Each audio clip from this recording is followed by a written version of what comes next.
Être heureux, c'est prendre du plaisir à faire ce qu'on fait et être aussi en accord avec soi-même. Le bonheur pour moi, c'est d'avoir ma famille à côté de moi, mon père, ma mère, les amis que j'aime, qui m'aiment aussi, pour partager un instant de bonheur.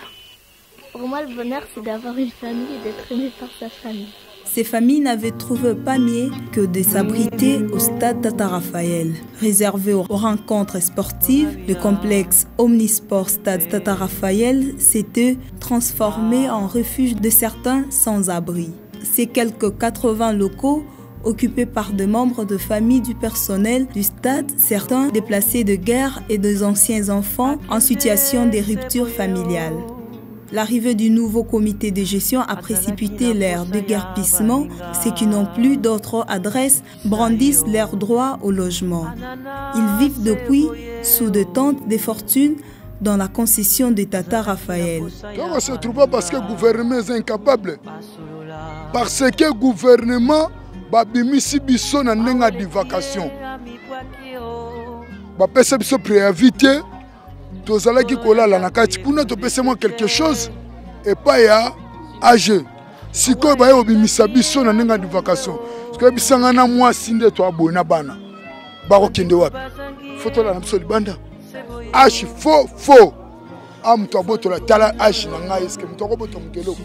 Nga soneti ngai mwamba na botoli muteloko. Kombo na nga même koko ya koyoka ngo. Utaka epana biso.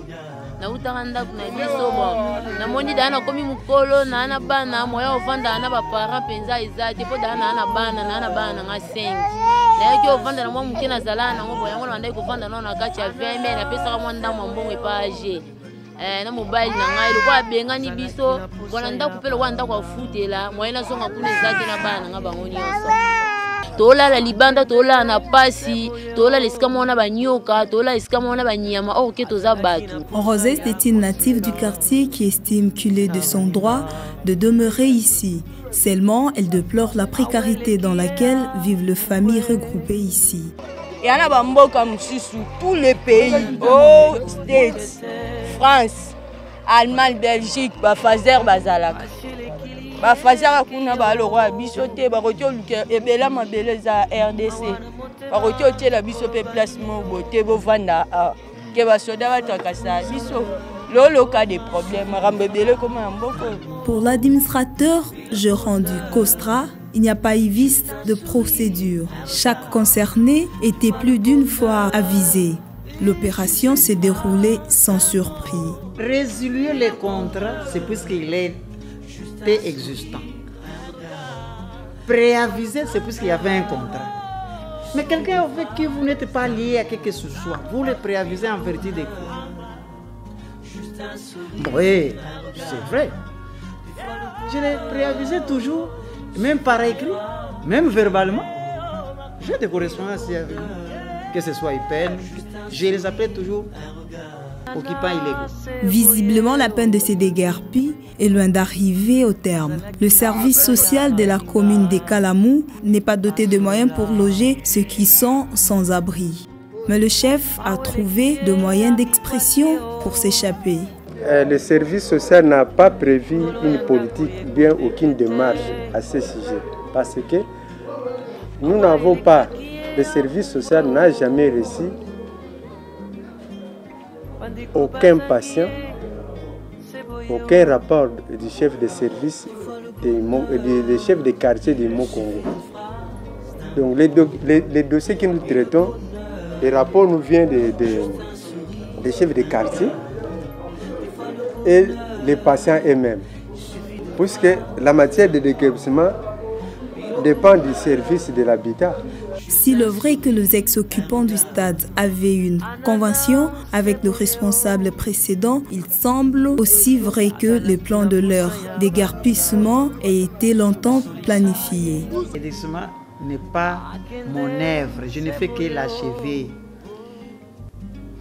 Moi, je n'ai pas l'intention de me retrouver. Je suis gestionnaire. Et quand on m'a envoyé ici, on m'a dit va gérer les infrastructures. On ne m'a pas dit qu'il y a un hôtel là-bas ou qu'il y a un hébergement. Non. Ce que vous voulez défendre, ce sont des occupants illégaux.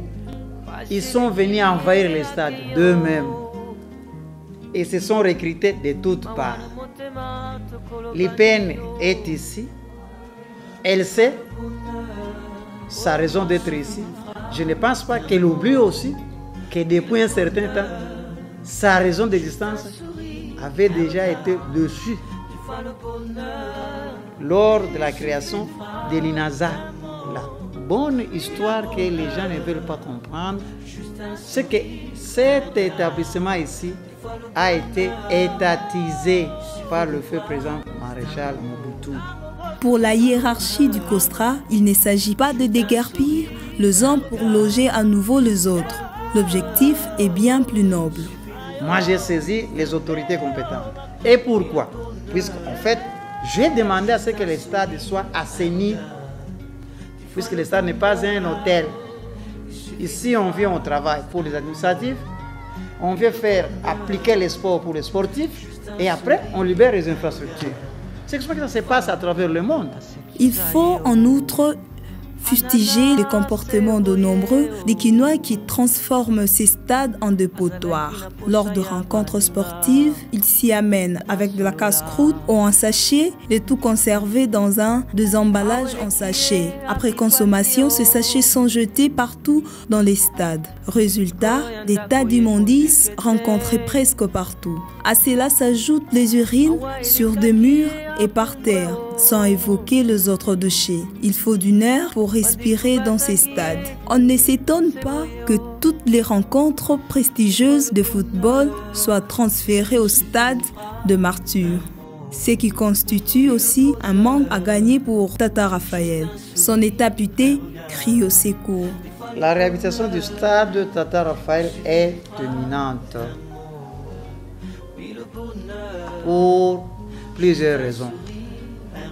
Notamment, nous avons des contacts avec des partenaires extérieurs. C'est le cas de Orio 2012, qui est un fonctionnement du gouvernement néerlandais, avec l'ordre de 42 millions d'euros, si je ne me trompe pas. Nous attendons la confirmation ou la sélection de notre candidature. Voilà, 42 millions d'euros. Ensuite, le gouvernement de la République, propriétaire de cette infrastructure, a prévu au cours de l'année 2012 un montant pour commencer le travaux de réhabilitation. Et même cette année, dans la loi budgétaire 2013, le stade Tata Raphaël est programmé pour obtenir l'argent pour réhabiliter ce stade. Et enfin, nous sommes candidats à l'organisation de la 19e édition de la CAN, je crois. Et vous croyez que le gouvernement peut laisser ce stade comme ça? Sur ces 36 600 mètres carrés, avec ses 88 cadres et agents, le COSTRA ne saura seul faire face à l'assainissement de sa concession. Un partenariat a été signé avec l'église Liloba pour une forte main-d'œuvre.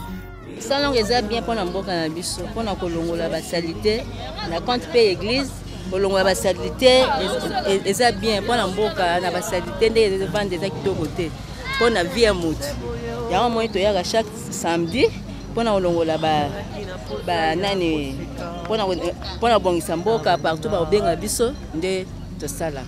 L'église Liloba est non seulement venue vulgariser la saine doctrine de Jésus-Christ de Nazareth, mais également soigner un peu l'atmosphère spirituelle du monde. Et c'est dans ce cadre que nous accompagnons le gouvernement à assainir l'environnement. Nous sommes sur terrain chaque samedi pour une durée indéterminée. Tant que le pays demeurera sale, nous serons sur terre. Oui, on nous invite gratuitement. Main d'œuvre, oui, mais gratuité, non. Selon l'AG de COSTRA, Le travail s'est fait moyennant un paiement hebdomadaire. Pour mettre la propreté là où c'était déjà très mal propre, nous avons fait appel à l'Iloba moyennant un paiement. Voilà.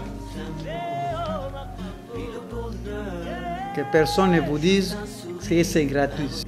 Pour empêcher la rivière Kalamou de déverser ses saletés dans la concession, ce mur a été érigé. Si tout se passe tel que prévu, le Stade Tata Raphaël retrouvera sa belle robe datant d'ici peu.